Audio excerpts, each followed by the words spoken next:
यही वो ट्रक है जो पलटी कमला पुल पर मारा था और यही वो क्रेन है जो आकर के इस ट्रक को जो है सीधा पलटी होने के बाद खड़ा किया गया है। अभी हम कमला पुल पर हैं और ये झंझारपुर के नज़दीक का ये कमला पुल है और उसी पुल पर ये गाड़ी सीधे पलट गई थी। ड्राइवर आप हैं? हाँ भाई।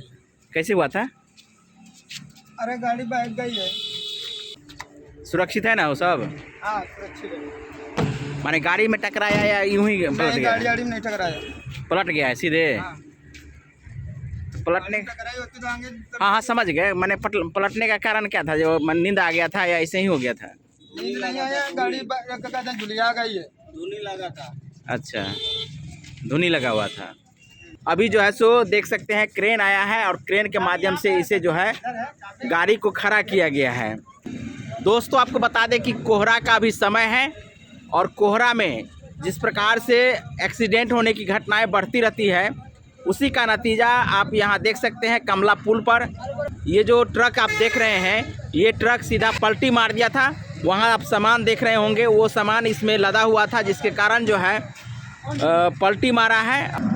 बता रहे हैं कि किसी दूसरे गाड़ी से टक्कर नहीं लगा है।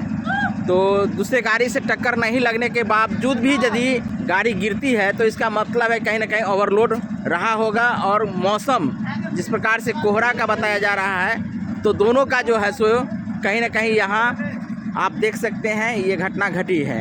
हालांकि इसमें किसी प्रकार की हताहत जो है नहीं हुई है।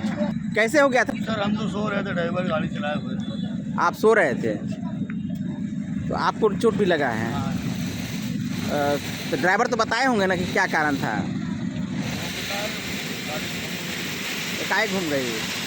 मौसम कैसा था? सुबह आराम से गाड़ी चल रही। तो एकाएक माने गिरने का तो कोई कारण बन नहीं सकता क्योंकि किसी गाड़ी से टकराया नहीं है। पता नहीं, हम तो सो रहे थे। तो आप देख सकते हैं यही वो गाड़ी है, यूपी का गाड़ी है, यूपी 71AT5101। यही गाड़ी जो है कमला पुल पर झूलने के कारण या कहे कि ब्रेक एकाएक लगाए होंगे जिसके कारण बॉडी जो है सो सीधा नीचे गिर गई थी जिसके कारण जो है हताहत हुआ है। तो इस प्रकार से क्रेन के माध्यम से इसे जो है हटाया गया है, माने खड़ा किया गया है। NH की गाड़ी है ये? नहीं पता है। कुछ नहीं पता है। देख सकते हैं यही सामान है जो उस ट्रक में लोड था। NHAI का गाड़ी भी यहाँ लगा हुआ है।